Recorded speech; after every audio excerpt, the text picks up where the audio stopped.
gentlemen, welcome back to the Exceptional Conservative Show live from the nation's capital. I'm your host, the Exceptional One, Kevin McClinton. Of course, that beautiful face that you're looking at with the lovely cat is none other than Biff Zeppe. He is SHR Media darling, BZ's Berserk Bobcat Saloon host, and just a wonderful human being overall. You can find him on Twitter at BZepp as well, or just go to shrmedia.com and you'll find all of his great work. Want to introduce to some, present to others. Biff Zeppe, good evening, sir. Good evening, and hey, thanks for being on the show last Thursday night. I thought that was 2 hours of really great radio, a really great examination, and thank you. Dude, it was great. It was a wonderful, wonderful experience, and thank you so much for giving me the opportunity to talk with you during that period of time. We were very gracious towards the Seattle police and the Seattle mayor. We were commending them on the great work that they've done. Am I correct about that, sir?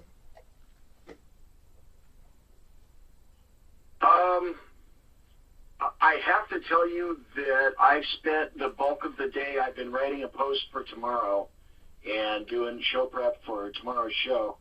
And in the process of doing that, I've discovered actually some even more depressing things.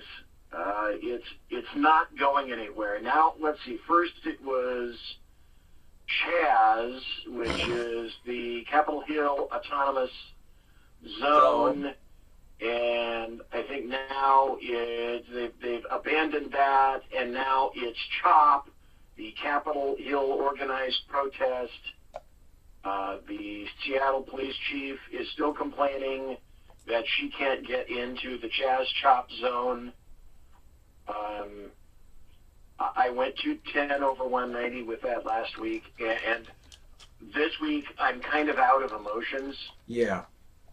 In the interim, what we discovered is not only did Seattle give up the East Precinct to terrorists. I don't know if this made the news on the East Coast, but it did on the left coast. Did you know they gave up a fire station? No! Really? They abandoned... Yeah, it's one of those things where you say to yourself, This is well, not real. Saying this week after week after week. Just when you think that things aren't going to get even more bizarre, they start to get more bizarre. Now, it wasn't occupied. It wasn't even occupied. So last Thursday, what they did, Seattle announces that they're going to turn a fire station into a community center for black residents. It wasn't taken. This is the city of Seattle relinquishing probably a multi-million-dollar building, removing fire response from whatever area of the city that is, and turning it into a community center, which will no longer feature fire response. So whatever pieces of equipment or apparatus were in that building are going to be moved throughout the rest of the city, and that means the length of travel and time now to fight fires within whichever area that controls, which portion of Seattle that's responsibility for. Those people essentially lost fire service, but the city of Seattle doesn't care.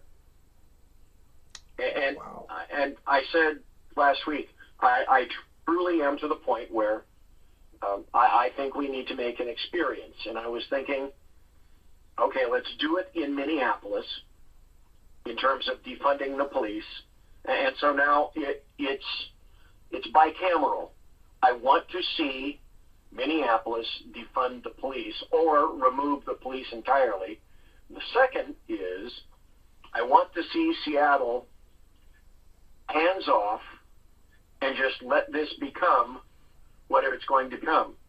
The mayor of Seattle made reference to the Summer of Love, which was 1968, and that all these people are just having great time in Chaz Chop, or whatever it is that they choose to call it this week.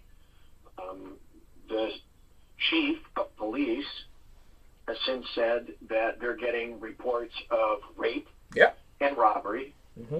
And I shouldn't be saying this, but I'm to the point where my give a fuck has mostly gone, and that's this.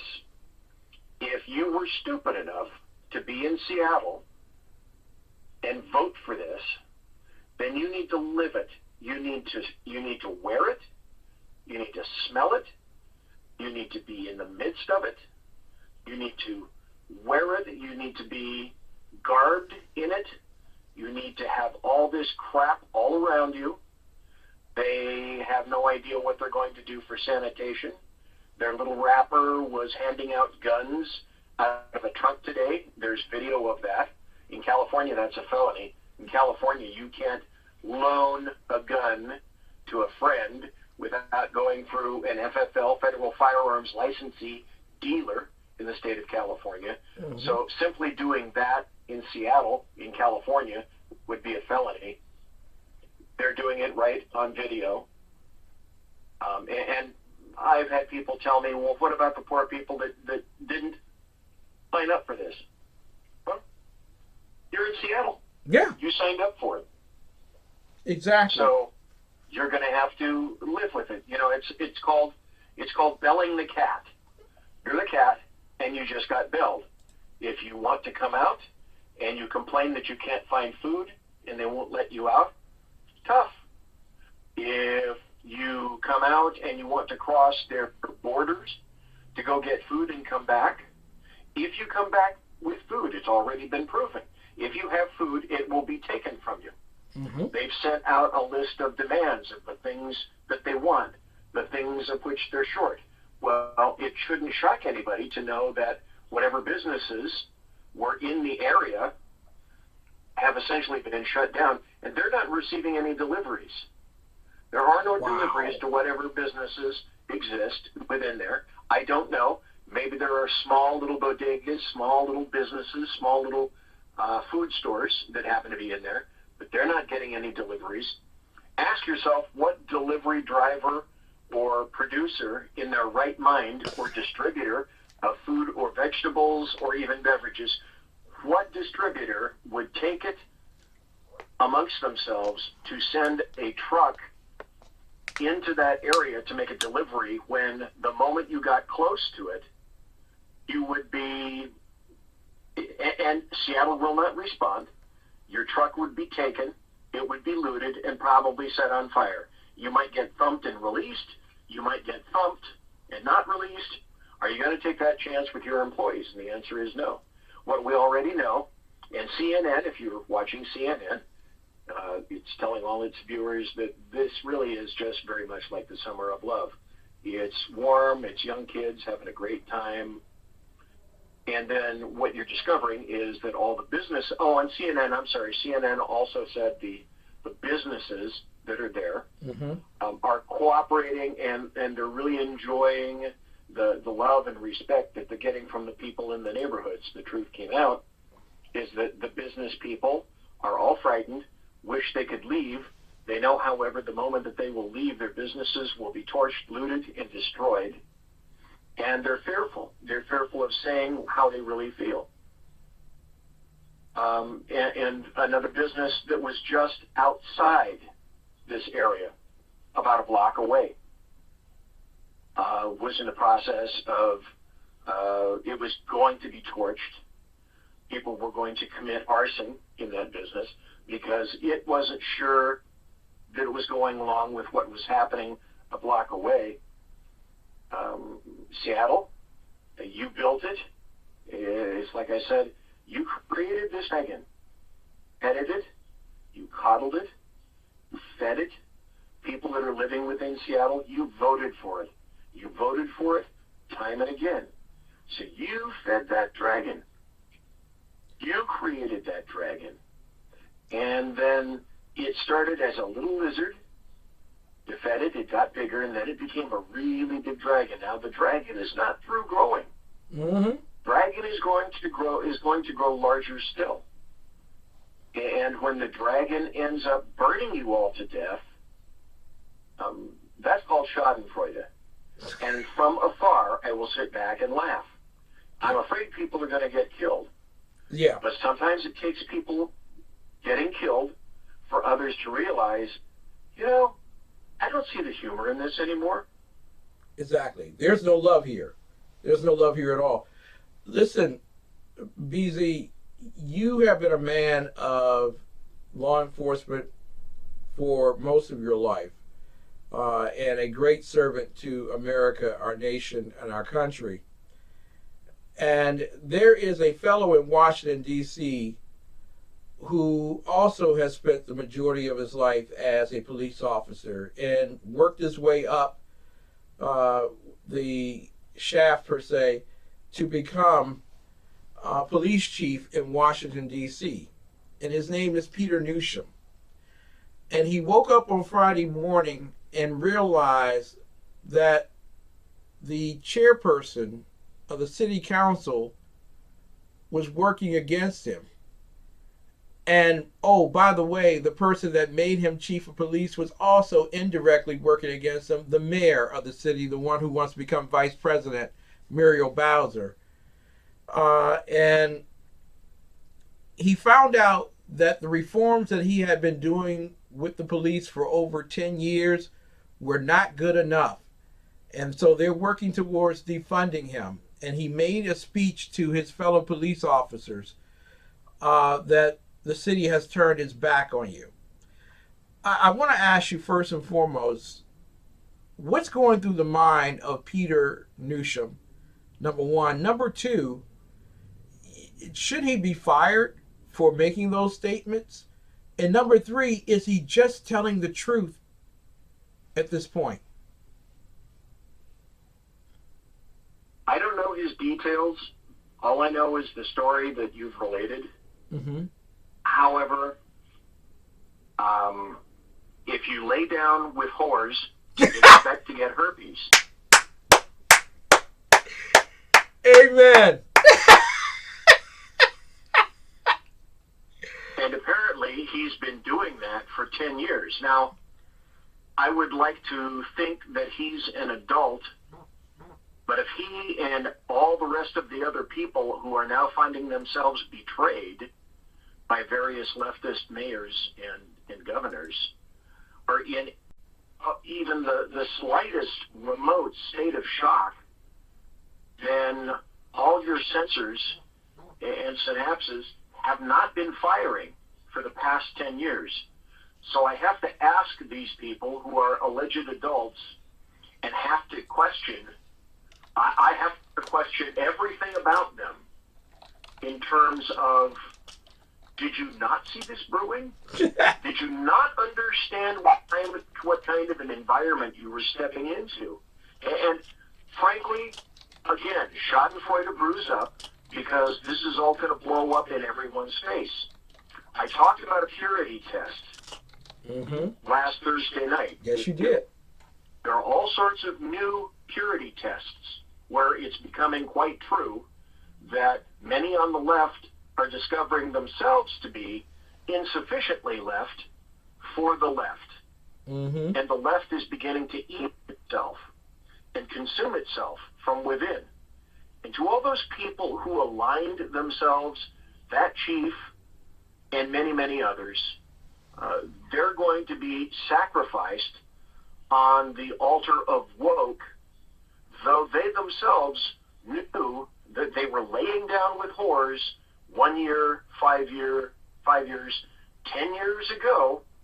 They knew it when they saw it. It looked like a whore. It dressed like a whore. It smelled like a whore. Mm-hmm. And they're just now discovering, wait a minute, this is a whore. Well, yes it is. But again, like a little lizard and a baby whore. Well, you nurtured it. You coddled it. and you fed it, and you dressed it, and you took care of it, you sent it to school, and then it ended up sending you to school, and you're surprised when it does that. Mm-hmm. Almost no one can pass the purity tests.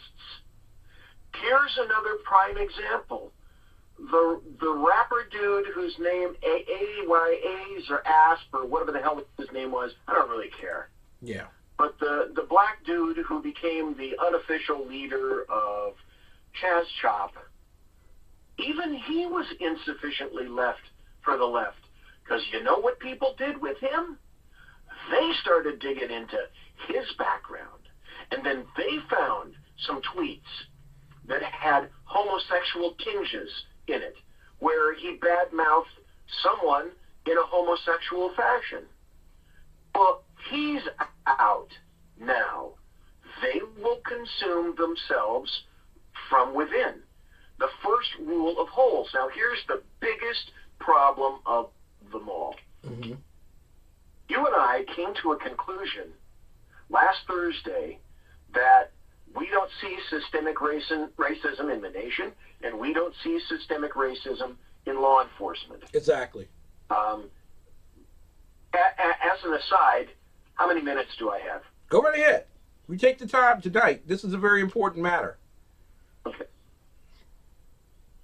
Okay. And the reason I ask is I would like to go briefly into, or at length, into the situation in Atlanta. But before I get there, we're going to see the left consume itself from within. Joe Biden doesn't know who he is or where he is. Joe Biden is whoever decides to let him out and let him speak, they're doing the Democrats a disservice and they're doing him a disservice. I said a couple of months ago, I'm not even going to go after Joe Biden because he has no concept anymore. He became a parody of himself, and now it's just sad. And now I don't say bad things about Joe Biden. I will say it about his wife and the handlers and anybody else that continues to put a dementia-riddled old man on Front Street because they think they can use him. He's just a tool. He's a Kotex. He'll be kicked to the side once he's used, and if he gets in November. In the meantime, there's going to be all sorts of power vacuums occurring. The sad thing is that the GOP, just like normal, has decided that it's going to align itself with BLM and a number of their actions. Yep. And as far as I'm concerned now, BLM may as well be its own party because they are making all these Galp fools dance to their tune. So, okay, that's fine. Do I have faith that the GOP will find the power that's available for them to grab? No, I don't. There may be some who will take advantage of it. Mm-hmm. And I think specifically, as you said, Trump can't do it all. He's got to have some support.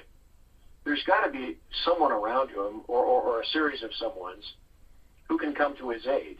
And I fear, except for a select few, that there aren't very many people that are going to be coming to his aid, which is why voting in November is going to be absolutely, absolutely critical. November is going to be the tell-all for this country, whether we fail or whether we succeed as that great experiment. Now, we had an incident that occurred in Atlanta this past Sunday. Yes. And I predicate my next comments on I'm only going from what I see on the video, and this is my opinion. But my opinion last Thursday, and will continue to be, there is no systemic racism in the country, and there's no systemic racism in law enforcement. What we saw was, as far as I can regale the facts of which I'm aware, the Wendy's called because a guy had fallen asleep in the drive-through lane at Wendy's. So the first thing that any good common sense thinking officer, when called to a situation like that, is going to believe is it's late at night and probably we're dealing with a drunk driver. Now, a lot of people are saying something similar to, how could you possibly even think to deal with this guy as a drunk driver? And to all of those who have no brain, what do you think, or how do you think a guy, color is immaterial, paint job immaterial, got into the drive-through in an automobile? Something tells me he probably was driving to get into the drive-through. That's why it's called a drive-through. Yep. And he fell asleep because you know what happens to a lot of people when they drink? They get really, really tired, and sometimes they get sleepy. Yeah. Now, in California, I can't tell you what it's like in Georgia, but in California, I have made drunk driving arrests out of people, including one of our deputies, that came up to an intersection, stopped at a stoplight, the light was green, people honked for him, people started calling in, there's a guy that stopped in the intersection, and I'm not going to wait, but you need to go and do something about it. That was one of our guys. Wow. And he was way, way drunk. And if you decide that you're not going to go along, or you're going to give me the slightest amount of grief, you're going to jail. Now, what did I book him for? I booked him for drunk driving. How did I know that? Well, there's a couple of pieces of evidence that you use. Number one, I was called. Number two, when I got there, I also saw that as he was asleep, his foot was on the brake. The car wasn't in park. The foot was on the brake. Oh, and the motor was running. So how did he get there? Did he just beam in from the planet Zephron? No, that means that he was driving drunk right there. So essentially what you've got with this guy, whose paint job is immaterial, is a drunk drive in a drive-through. So one of the first things you're going to do, because up to this point, these officers were expected to uphold the law. And I'm going to ask you, Ken, at certain points in this narrative, do we enforce the law at this point and do we go forward? Because this is going to be the crux of the biscuit in this narrative. They get out, they pull in and look, and they decide, they have a little conversation with him, back and forth, and both folks, both individuals, three individuals, they're all pretty complimentary to each other. They're cooperating on each side. No one is yelling. They're being pretty courteous. So they decide to do an FST, which is a field sobriety test. The officer concludes, I think you're drunk. You were in the car. Now, I don't know what the laws of Georgia are, but would I put you under arrest for that? Yes, I would. Because a clear-thinking individual, the way the law is written, indicates that this is a drunk driver. Yeah. Now, whether you called me there or not, and I didn't just roll up on this guy, someone called me there, that means now I have no option but to do my job. Exactly. Because I can't just say, okay, you know what, Mr. Drunk, I'll just leave you in the drive-thru, I'll let you block everybody, and I'll go away, and then I'm going to take the chance that you go through. Maybe you rear-end the car in the front, maybe you order some food, maybe you exit the drive-thru, get onto the next roadway, go out and kill somebody. That really wouldn't be the fitting thing to do. Not a good idea. idea. The officer concludes that he's going to place this guy under arrest. Mm-hmm. Then the fight is on. Well, okay, stop. Ken, when an officer now is the threshold now, that when an officer meets resistance from someone who has decided they don't wish to be arrested, is that where the officer, they're not going to be, these are valid questions now, because this is what police reform is going to look like. Mm-hmm. Faced with resistance, now and in the future, do officers stop and say, okay, in the face of resistance, be on your way? Yeah, they will. Or do they continue? Okay, or do they continue? Well, these officers decided that they were going to continue. Yep. Then it wasn't just a resistance. It wasn't just no, I'm not going to cooperate and I'm not going to put my arm behind the back. No. Then you went to ground fighting. Mm-hmm. Now, as we're taught, when you go to ground fighting and you don't have control, and officers know, or they should know, that everything they do is on every form of video imaginable. And it certainly was. It was on the Wendy's video. It was on their dash cam. It was on their Axon cams on their bodies. So they know that whatever they do is going to be on video. So are they going to do what cops used to do maybe 10, 15, or 20 years ago? When you resist and you hit me, I'm going to hit you back, and I'm going to hit you in the face. Yeah. Because I'm not going to let you disarm me. Well, okay, then the fight is on. Cops now carry a number of forms of what is called less than lethal. And tasers are considered to be less than lethal force. When anybody is disabled, when an officer, I should say, is disabled with less than lethal force, and the guy removes a taser from you, if he's of the mind to remove a taser, and I don't know if anybody noticed, my guess would be people probably didn't, but and we've had any number of incidents around here where in ground fighting, a suspect will attempt to disarm you. Not just your taser, and I don't know if you guys are noticing this, but also look to see what this guy is attempting to grab. The weapon, not just the taser. The taser comes out. The taser is plastic. The taser is holstered, but it's not nearly holstered as well as other forms. Yes. That's just the nature of the manufacturer, and you can't do anything about that. It looks to me like one of the tasers falls out. He somehow grabs control of the taser, but in terms of ground fighting now, and you're not allowed to sock anybody back yet in law enforcement. Those days are gone. So the ability to defend yourself is now it's scrapping. And on the ground, whoever's the best ground fighter is going to win. And though you have 2 against 1, folks, when was the last time anybody fought someone where you couldn't overwhelm your opponent with force and that you had to, quote, fight fair?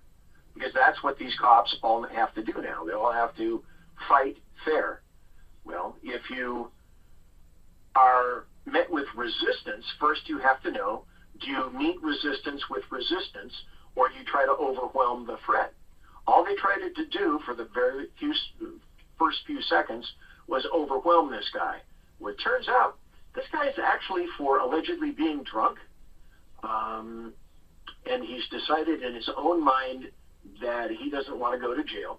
I don't know his background. I don't know his arrest history, none of that. But he decided that he's not going to jail to the point where he's going to fight 2 officers and make an actual pretty damn good account of himself on the ground in terms of doing that. Now he grabs a taser. Perhaps I should tell you about the various forms of tasers that are out there now. Mm-hmm. Each taser contains the newest ones, and I suspect that these were probably some of the newest tasers, have 2 cartridges, so they can fire twice, not just once. And they have 2 capabilities. They have the capability of firing a cartridge with darts connected to wires to an electrical charge in a battery in the taser. And you get 2 chances to do that. Or you can do what they call a drive stun, which is where you place the electrodes of the taser on the skin of the individual and pull the button, and you can attempt to stun them there. Don't know if folks you saw that, but the taser that they attempted to deploy on that guy first didn't work. Mm-hmm. Well, if the taser doesn't work, then what's your plan B? Yeah, exactly. Any baton, those guys. So then the other plan is, well, maybe another taser to try to see if you can do something about it. Well, in the meantime, he has removed the taser from the control of one of the officers. Let me tell you about use of force in tasers. And it generally goes like this. Anybody that's going to attempt to disarm you of, say, a taser will not stop at a taser. Yes. If given the choice or the option, they'll attempt to disarm you. Well, the tool that happens to be on the left or the right side of the Sam Brown gun belt on cops is called deadly force. So if a law enforcement officer gets successfully tasered, what that means is they're going to become immobilized by the suspect. So the suspect can do a couple of things. If you trust the suspect will get up and leave. Or, once immobilized, the suspect has access to your form of deadly force, meaning your sidearm. If you're still immobilized and there's absolutely no one else around, the keys to your vehicle are there too. And they can get that, remove and disarm your deadly force go to your vehicle and access even more deadly force to the tune of either a long gun rifle that might be within that vehicle or a shotgun. Yep. So now you've taken a situation which was an initial arrest into less than lethal force, which can be lethal force, depending on whom it's deployed. There have been many people that have been tasered and departments sued because it can, in people with poor hearts, disrupt the arrhythmia of the heart. Mm-hmm. So that's why people don't say it's less lethal. It's less than lethal, at least initially. But it's another tool in the tool belt. One of the officers gets disarmed in the process of running away, and the two cops chase after him. Well, stop. Let's go back. Once disarmed, and the guy possesses the taser, should the cops both should they have stopped and said or concluded, he has a taser, he's fighting us, we're meeting resistance, do we just say, on with you, go on your way? Well, they chose not to. Mm-hmm. So now they're fighting the guy. He decides to flee. He's in possession of the taser, turns and fires a taser at one of the officers. It turns out that that was that was the officer that ended up shooting him, because you still have deadly force on your hip. Yes. Well, what do we know about a taser? Does the officer have time to adjudge in a microsecond whether or not those darts are going to hit him in the throat, hit him right above the vest, hit him in the head, hit him in the arm, and disable this guy? You don't know. He turns around and fires the taser. And once the taser was fired by this guy, do the cops then say, okay, now we've really we're in such poop now. He has taken it to the point where he's fired the taser back to us. We need to stop. These are all questions that are going to be asked in the future. Essentially, now I think the officers can pretty much conclude that he has no intent of surrendering and is going to be using, after having disarmed the cop forcefully of one of the tools on his tool belt, that now he's going to turn around and attempt to use that tool against the officer to either stop and make a stand or flee, one of the two. And the officers, in the microseconds available to them, don't have the luxury of being able to make that determination. They can't know, in other words, what's in that guy's mind. Exactly. One of them, the one that is in the lead, decides that, you know what, I know about Tennessee versus Garner, and I'm going to unleash, I think it was 3 rounds at this guy, and now you have a dead guy. You don't have a dead black guy. The community thinks you have a dead black guy shot at a white guy. What you have is a suspect who was resisting. Color is absolutely immaterial. If color wasn't immaterial, then this guy would have been shouting the N-word, etc., at this guy. It's just this situation, as opposed to Minneapolis, is entirely different. Entirely different.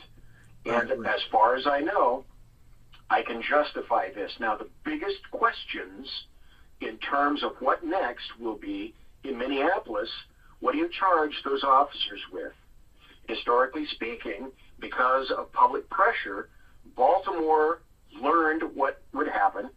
The question is, will the Minneapolis DA learn from Baltimore, and that is to say, Baltimore overcharged?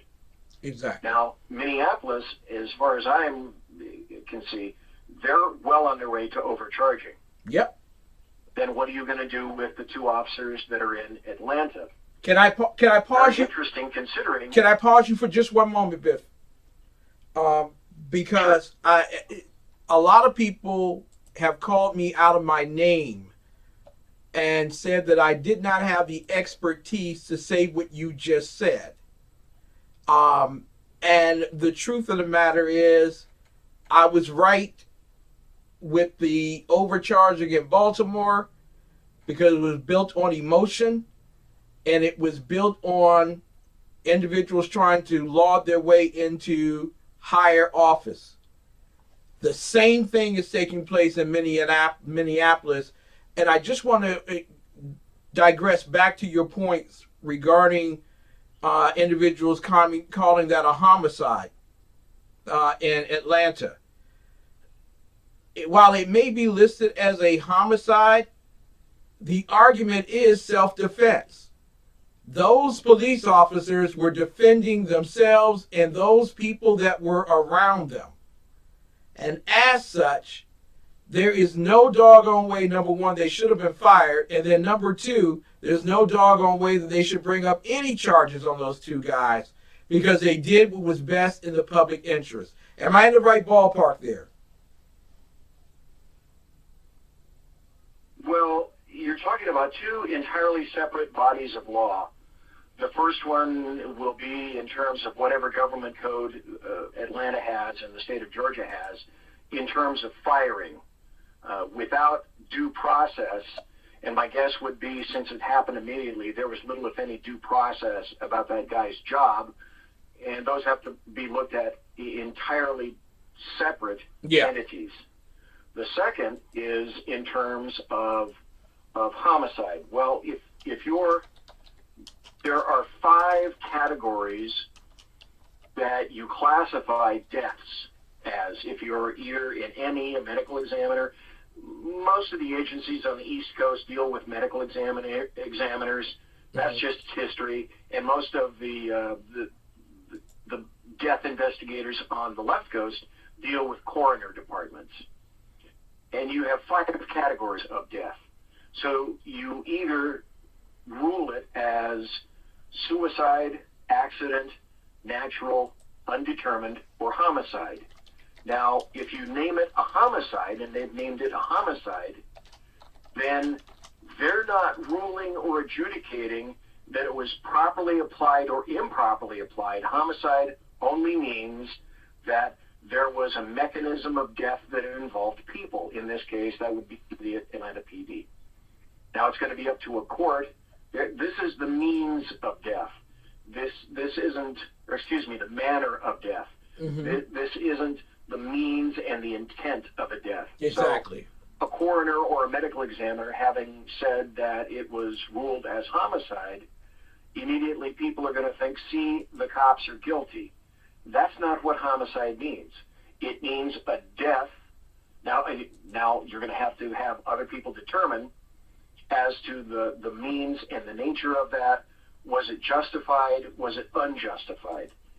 That's then going to be for a jury or a court to decide. Yeah. So in terms of the application that a medical examiner or a coroner has in determining death, I'm going to ask you, Ken, was it a suicide? No. No. Was it an accident? No. No. Was it a natural death? Guy's 95 years old. He just passes away. No. No. Was it undetermined? No. No. They have a pretty good idea. What's left? Homicide. There you go. Now, does that mean that means that the officers had a direct dealing with that?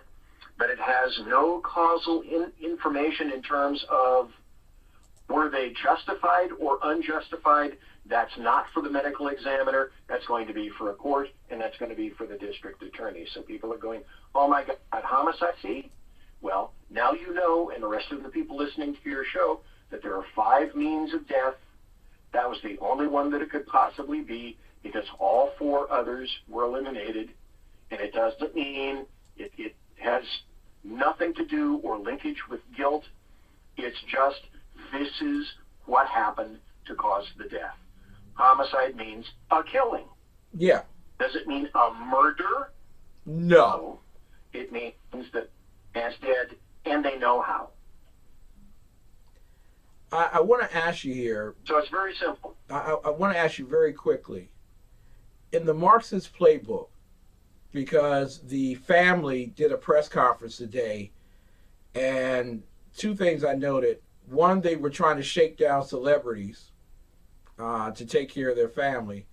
And then number 2, they were using a narrative which basically stated that all cops are bad, and thus all cops need to virtually resign. And so in this particular case, 2 cops were doing what they were trained to do to protect themselves and others around them. And they were dealt with a a serious indiscretion in firing, I believe. But are we getting to a point now where we don't want our police armed and we don't want our police to fight back? And in addition to that, if they do anything to a criminal, then they're guilty of the crime, not the criminal themselves.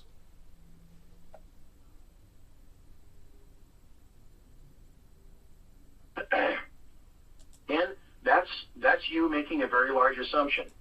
Mm-hmm. The assumption that you're going to have cops. Wow.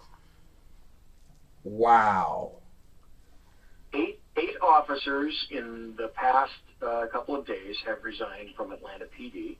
My department has lost 3 officers who resigned. And that's not the police department, that's the sheriff's department. We listen to what people are saying on the street, and essentially what they're saying is, I'm not having fun. I have to think of officer survival, and now I have to think of career survival. Because now essentially they are one call, each officer in the United States is one call away from complete and utter ruination of them personally and their family, up to and including potential execution or ambush by someone else. I'm going to give you a statistic that no one wants to talk about. However, I've spoken to recruiters. Recruitment is down right now. It was bad in 2015 following Ferguson, and it came back. Following Ferguson and the Ferguson effect, and then what's been happening recently, it was bad enough with COVID, and it became exponentially worse with this. Recruitment is down. The efficacy of recruitment is down about 60%.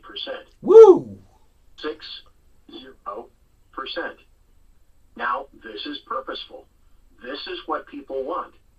And guaranteed they're going to be talking in the future about removing tools from officers. We spoke about last week removing gas munitions, riot batons, and various tools, 40 millimeters, pepper ball, less than lethal force, removing all those tools, because if you give the tool to an officer, sooner or later they are going to use them because the situation is going to arise where they do have to be used. And the conclusion will be, if you remove particularly gas munitions,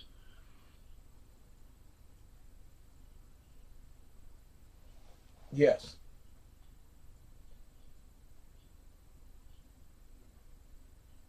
Oh, we lost. Oh my goodness.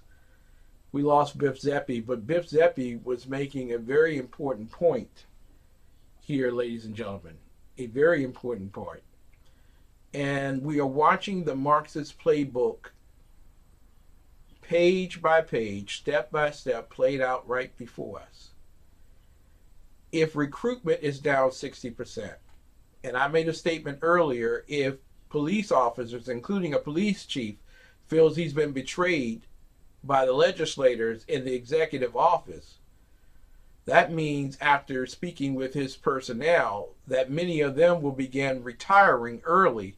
If you have high retirement and very little recruitment, what will you have? You will have what the Marxists have been asking for, the abolition of the police forces. We're about to create a separate but equal police force in America. In red states, police forces will be strong. In blue states and blue cities, police forces will be weak. And where there is weakness of police, there will be strength of criminal. And where there is strength of criminal, you will have utter chaos. You have voted in urban America exactly what you wish. And Mrs. Biggs and I'm be honest with you, are beginning to think moving to Texas is not such a bad idea after all. At least there they respect their police. At least there. In some places. Not Dallas and not Houston, of course, or San Antonio, but everywhere else. Maybe not even Austin, but everywhere else. Ladies and gentlemen, thank you all so much for tuning in tonight to the Exceptional Conservative Show. Biff Zeppe, we love you, man. Thank you so much for spending time with us today. We are getting sides and points of views that you will not find on CNN or the social media. This is why you need to watch TECN TV on a daily basis. Please tell all of your friends and your family to make their way to TECN TV. We are believers in the Republic. We also are the best in urban conservative news, talk, and movies. And I just want to say this to you all without a shadow of a doubt, for those watching at home. In everything that we said tonight, I hope that you do remember this, that God blessed America, and now it's time for America to bless God. Good night. God bless you all. Thank you so much for watching.